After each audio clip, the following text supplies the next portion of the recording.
¿Ha visto usted el video que tenemos por ahí de la invasión OVNI de Washington, D.C.? Sería bueno que le echara un ojo. Es un incidente OVNI muy importante que ocurrió en 1952. Y tiene que ver con lo que le voy a platicar el día de hoy.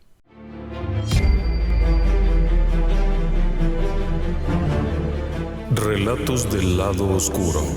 Fantasmas. Seres extraños. Sucesos inexplicables.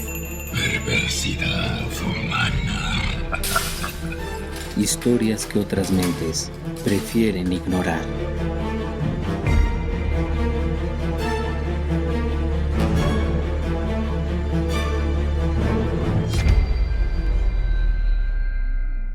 Es 1954 y estamos en los Estados Unidos.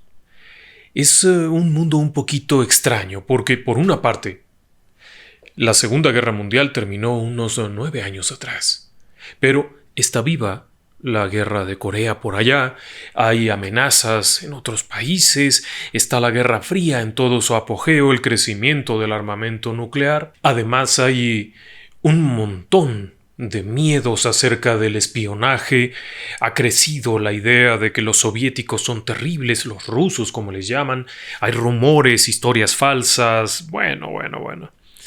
Además de esto, también ha ocurrido aquello del 47 en Roswell, no pierda de vista usted el incidente Roswell, que también tenemos por ahí un video que creo que le puede interesar porque tiene relación con esto. Había ocurrido también otro incidente que tenía que ver con aviones del ejército norteamericano. Bueno, era un momento muy tenso en muchos aspectos. Si bien el estatus de bienestar económico era muy bueno, el hecho es que el temor a un ataque nuclear y a la destrucción completa del planeta era algo que estaba muy presente entre las personas. Pero además la idea de Roswell, que si bien no había sido muy popular el asunto, créame que Roswell se hizo popular en los años 80. En ese momento, en los 50, había sido algo que pasó por allá, un asunto, pero había existido. Y en medio de aquel Estados Unidos de Norteamérica del año 54, de pronto, llega una carta a una oficina por demás extraña. Se trata de la Borderland Science Research Associates, actualmente Borderland Foundation. Esta organización era un grupo de personas que estudiaban metafísica, hipnosis, telepatía, fenómenos sobrenaturales y un poquito de ovnis. Así es que por sí misma la fundación tampoco era muy atractiva en muchos aspectos. Por lo menos en ese momento había muchas dudas acerca de la veracidad de lo que decían, pero la carta que llega es todavía más extraña. Verá, la carta la escribía un tal Gerald Light y decía lo siguiente: Señor Myth Lane, San Diego, California. Estimado amigo, acabo de regresar de Muroc y el reporte es cierto, devastadoramente cierto. Muroc era el centro de pruebas aéreas de Muroc, actualmente la base aérea Edwards. Y sigue adelante. Hice el viaje en compañía de Franklin Allen, de los periódicos Hearst, de Elvin Norse, del Instituto Brooklyn, quien fue asesor financiero de Truman, y del obispo McIntyre de Los Ángeles. Por favor, mantenga estos nombres confidenciales por el momento. Cuando se nos permitió entrar a la sección restringida después de unas 6 horas, en donde nos revisaron todo lo posible, eventos, incidentes, aspectos personales, vida, etc., tuve la sensación de que el mundo había llegado al final, con un realismo absoluto. Porque yo nunca había visto a tantos humanos en un estado de completo colapso y confusión, al tiempo que se daban cuenta de que su propio mundo, en realidad, su propio mundo, había llegado a un fin. La realidad de ese otro plano, de esas aeroformas, ahora y para siempre, han sido removidos del mundo de la especulación y son dolorosamente parte de la conciencia de cada responsable científico y político de aquel grupo. Durante mis 2 días de visita, pude ver 5 separados y distintos tipos de artefactos voladores estudiados y manejados por oficiales de la Fuerza Aérea, con la asistencia y permiso de los etéricos. Y no tengo palabras para expresar mi reacción. Ha ocurrido finalmente, y ahora es cuestión de historia. El presidente Eisenhower, como lo sabrás, fue trasladado a Muroc en la noche durante su visita a Palm Springs recientemente. Y es mi convicción de que se saltará los conflictos entre diferentes autoridades y se dirigirá a la gente vía radio o televisión. De acuerdo con lo que pude escuchar, un estatuto oficial o por lo menos una declaración oficial al país se está preparando para mediados de mayo. La carta continúa adelante. Esencialmente lo que se puede interpretar de ella es que este sujeto había estado junto con otras 4 personas en la base aérea Muroc o en el centro de pruebas aéreas Muroc de la Fuerza Aérea Norteamericana al mismo tiempo que el presidente de los Estados Unidos, Dwight Eisenhower, en una reunión con alienígenas. Tal cual, con alienígenas. El resto de la carta explica cómo aquellas personas, esos científicos y todos estos personajes estaban agobiados pensando a 1000 por hora cómo iban a explicar esto. Cómo decir que siempre sí había alienígenas y que siempre sí estaban aquí y que ya estaban en una reunión con el presidente de los Estados Unidos. Esta sería la primera carta. Bien. Vamos a partir de un par de cosas, y la primera de ellas es quién la mandaba. La persona que mandaba la carta, este hombre, Gerald Light, era un sensitivo, vidente, hombre que realizaba viajes astrales, especialista en fenómenos paranormales. Vamos, no era muy confiable. Si usted lo ve de esa manera, para aquel momento, esta carta que fue enviada a una asociación que se dedica a investigar cuestiones esotéricas, de parte de un chamán que decía haber sido invitado a la reunión más importante en la historia de la humanidad, había cosas ahí que no embonaban por ninguna parte. Y, partiendo de esto, diríamos muchas gracias, nos vemos en otro programa. Siempre digo esa misma frase, porque siempre tengo algo más que decir, y es que la carta, como tal, si bien parece de broma, y pudiera interpretarse como la fantasía del buen amigo Gerald Light y todo esto de las conspiraciones, la realidad es que tiene una cierta lógica. Verá, primero, obviamente hay muchos militares en una reunión de este tipo, suponiendo que se hubiera dado una reunión entre el presidente de los Estados Unidos de Norteamérica y alienígenas. ¿En qué momento habría sido? Primero, el tiempo. Había ocurrido el incidente de Roswell, lo que habría generado la primera, no tanto reunión, sino el primer contacto con seres alienígenas. O sea, nos damos cuenta que efectivamente tenemos alienígenas y que no somos los únicos en el universo. Punto 2. Había ocurrido la famosa invasión de Washington, el video que le mencionaba al inicio, en donde numerosos artefactos estuvieron jugando a las traes con los aviones de la Fuerza Aérea, con los radares, sin poder confirmar qué era. Esto nos lleva a pensar que ya había habido varias aproximaciones con el fenómeno ovni. Este era el tiempo, suena lógico. Pero además de esto, a una reunión de este nivel llevaría usted militares, obviamente, muchos militares, llevaría técnicos. En la carta de Gerald Light dice que oficiales de las fuerzas aéreas y demás manipulaban aquellos aparatos que no eran terrícolas, así de simple, no eran terrestres, pero también llevaría usted a científicos propios del ejército, de sus instalaciones, sus secretos. ¿Y a quién más llevaría usted? Pensémoslo así, si va a hacer una declaración a nivel prensa, necesita alguien de mucha confianza. Déjeme decirle que el representante de los periódicos Hertz, Franklin Allen, era un hombre de 80 años.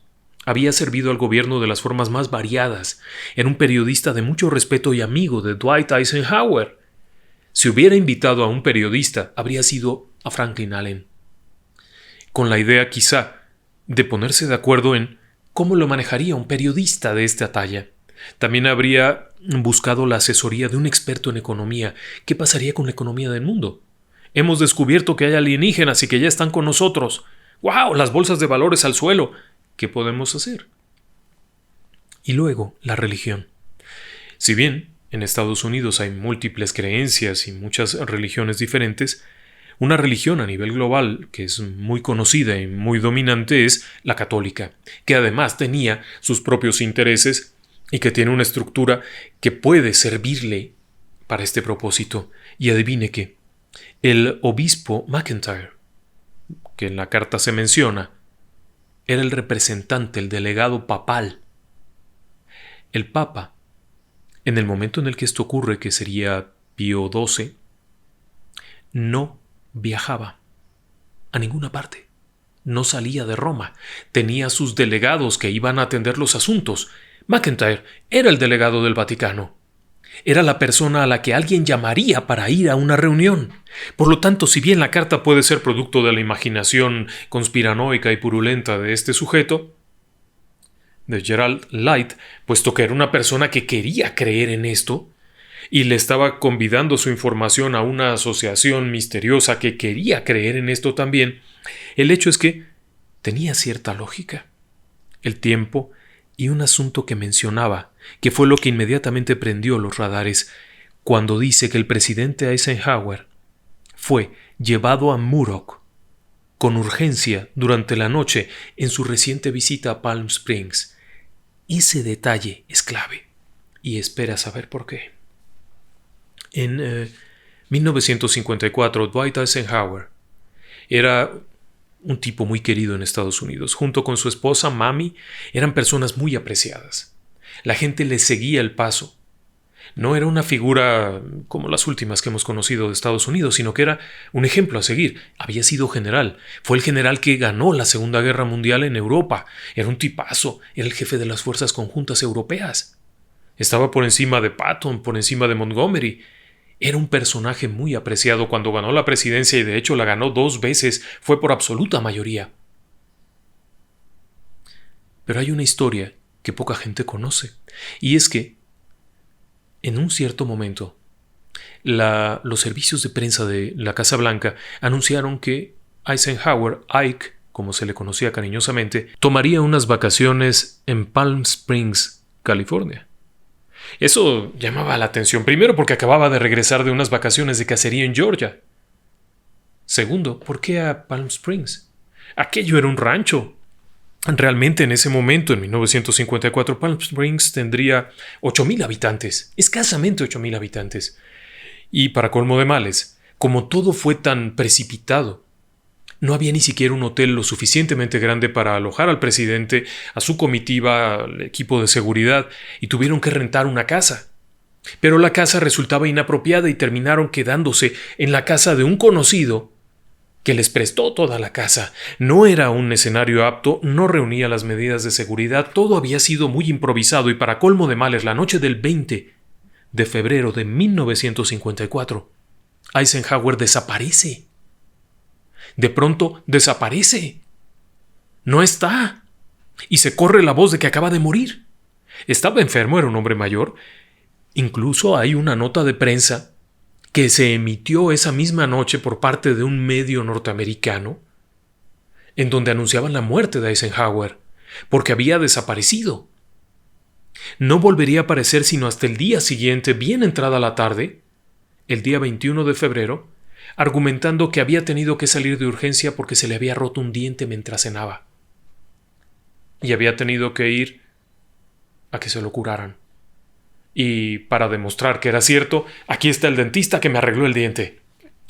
Era como de broma. Esta es información real, esto no son teorías de conspiración, esto es real. Esto pasó en Palm Springs. Eisenhower desaparece, aparece al otro día y dice, es que se me rompió un diente. Pero, además, tuvo que ir a la base aérea que se lo arreglaran, porque era la única instalación en donde había quien le arreglara los dientes. Todo aquello era muy extraño, pero coincidía. La carta de Gerald Light coincidía en ese punto.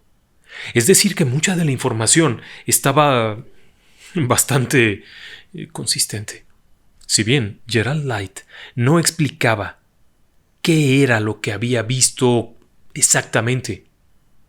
Sí señalaba que eran los etéricos. La carta se entiende al leerla que está hablando de alienígenas. Aún así, sigue siendo posible que fuera todo una simple confusión. Este tipo, Gerald Light, leyó acerca de la desaparición de Eisenhower, que sí fue un tema real y publicado y todo, y se inventó una bonita historia para compartir con sus amigos de la Fundación Esotérica.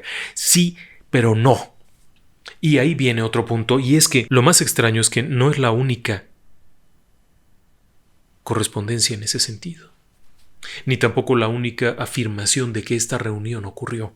Bill Cooper fue un teórico de la conspiración que durante años estuvo presentando diferentes reportajes y aseguraba cosas increíbles. Un poco más adelante le voy a decir una de ellas que le significó la muerte. Bill Cooper sostuvo durante muchos años que el ejército y la Fuerza Aérea Norteamericana habían creado dos proyectos, el proyecto Sigma y el proyecto Platón. Sigma era el proyecto de recuperación de tecnología, Platón el proyecto de contacto y diplomacia extraterrestre, y se unieron precisamente en los años 50.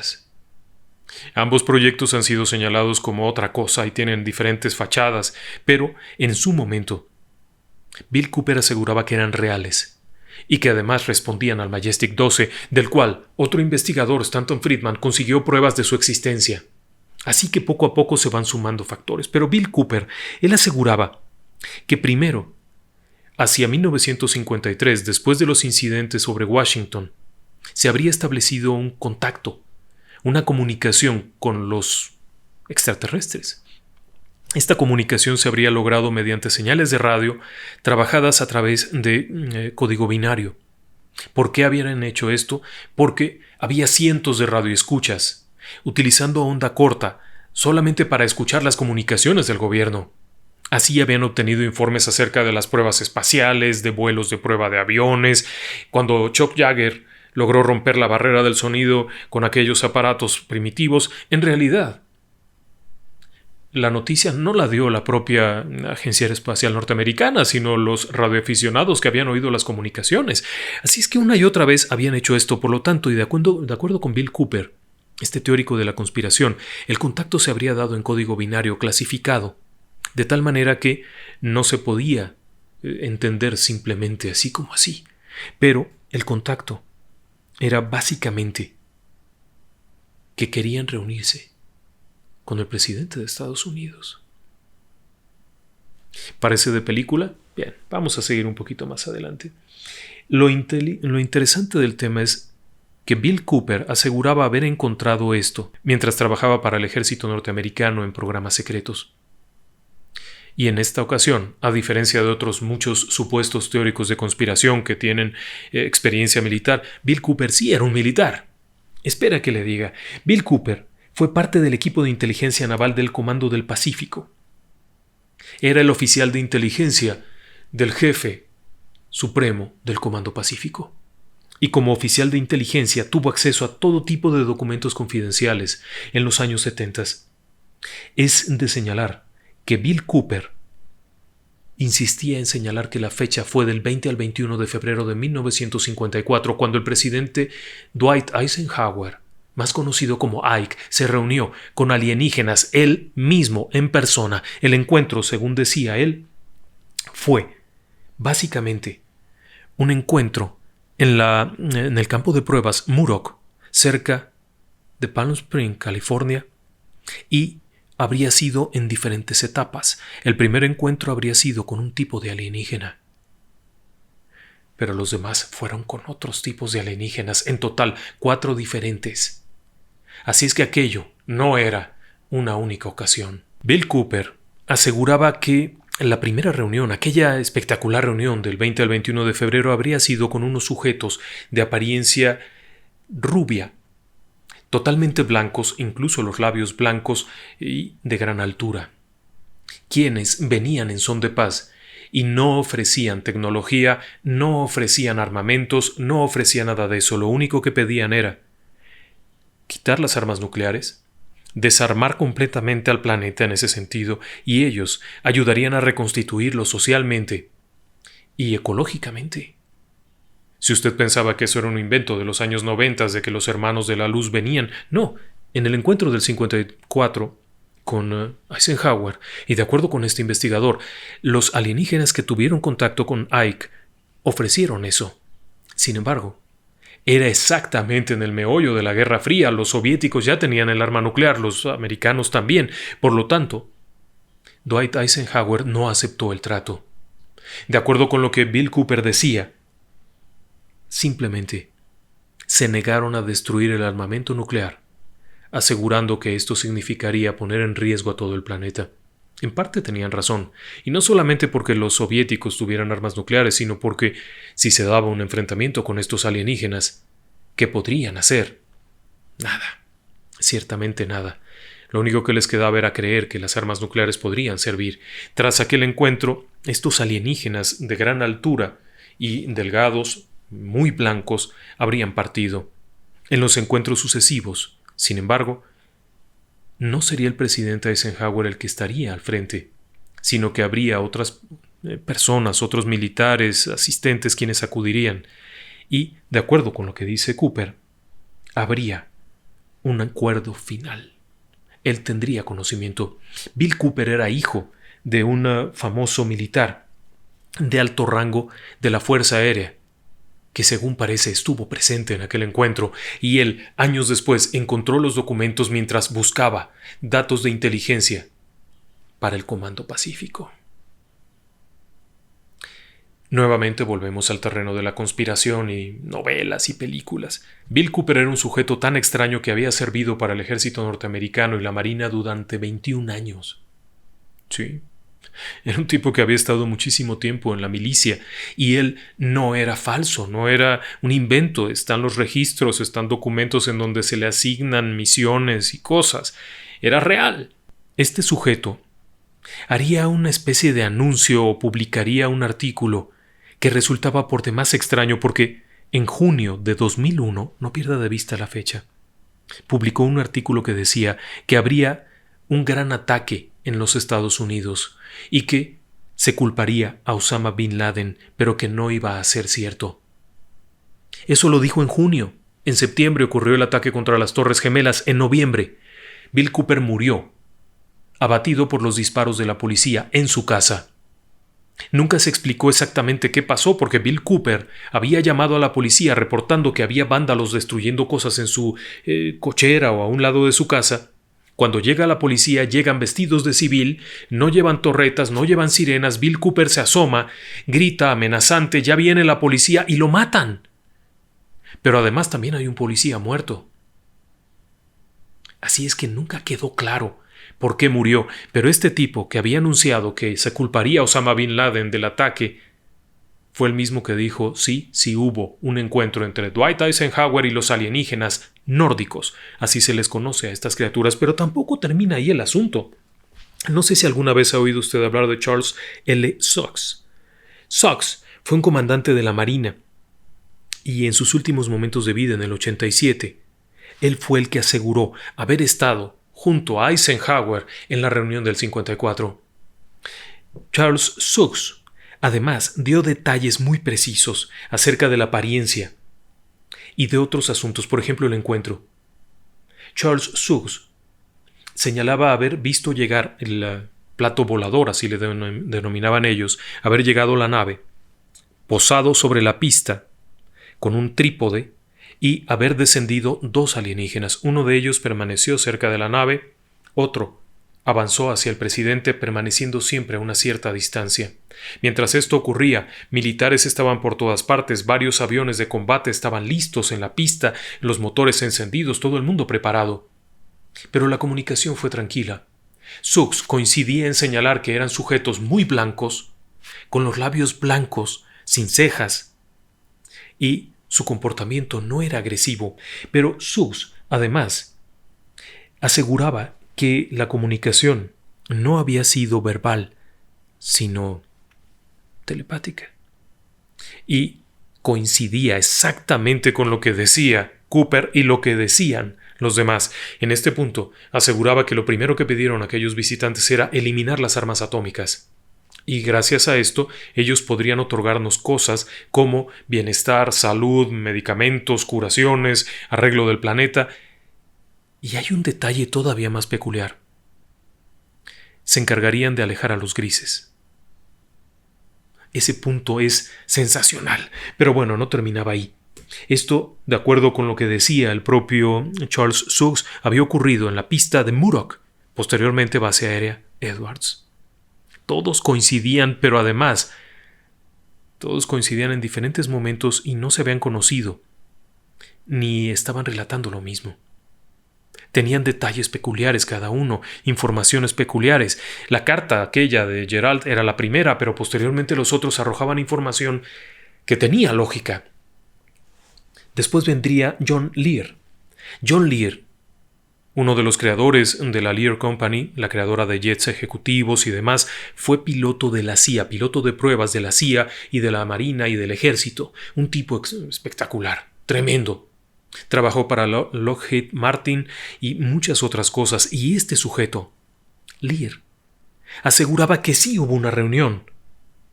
Pero ojo, afirmaba que Eisenhower solo estuvo en la primera, pero que en las demás los arreglos se hicieron con militares y que en las demás los acuerdos fueron con los grises, ya que habían dejado de lado a los nórdicos porque pedían desarmar las armas nucleares, en tanto que los grises no lo pedían, y a cambio de ello darían tecnología y darían muchas cosas, pero pedían una cosa: permiso para secuestrar personas, animales y tomar muestras de los seres vivos del planeta. Ya sé que parece de broma, pero es lo que aseguraba Lear. Ahí no termina el asunto. De acuerdo con lo que decía John Lear, se sabía plenamente, incluso por los propios nórdicos, que los grises estaban rodeando el planeta y que tendrían contacto. Esto nos lleva otra vez a lo mismo. Recapitulando, tenemos varias personas en diferentes momentos, con diferentes informaciones, con detalles particulares, personas que tenían mucha credibilidad porque podían haber estado ahí, y revelan lo mismo, que hubo un contacto del presidente Eisenhower, lo cual tiene sentido, pero todavía no termina. Robert Dean, mientras trabajaba para el Comando Supremo Europeo de la NATO, de la Organización del Tratado del Atlántico Norte, OTAN para los latinos, se cruza con un documento espectacular. Este era un documento que hablaba del encuentro de Eisenhower. El documento estaba above top secret, solamente personas con cierto nivel de seguridad podrían haberlo visto, y formaba parte de una investigación que estaban realizando. De acuerdo con lo que el propio Robert Dean declararía en sus 27 años al servicio de los servicios de inteligencia de los Estados Unidos, se cruzaría con varios informes que lo llevaron a pensar: 1.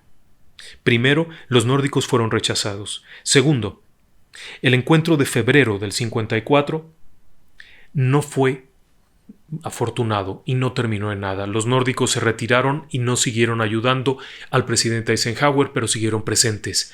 Esto nos despierta mucha curiosidad. El propio Dean declararía que había 4 especies. Una eran los nórdicos, otra eran los grises, después había los reptilianos o algo parecido a un reptiliano, describía que era una especie de reptil, y unos que eran muy grandes de cabeza pequeña. Este informe, de acuerdo con Robert Dean, era básicamente confirmar todo lo otro, pero además él aseguraba que en noviembre del 54, es decir, unos 9 meses después del encuentro de Eisenhower con los nórdicos, se habría llegado al acuerdo en la base aérea Holloman con seres grises.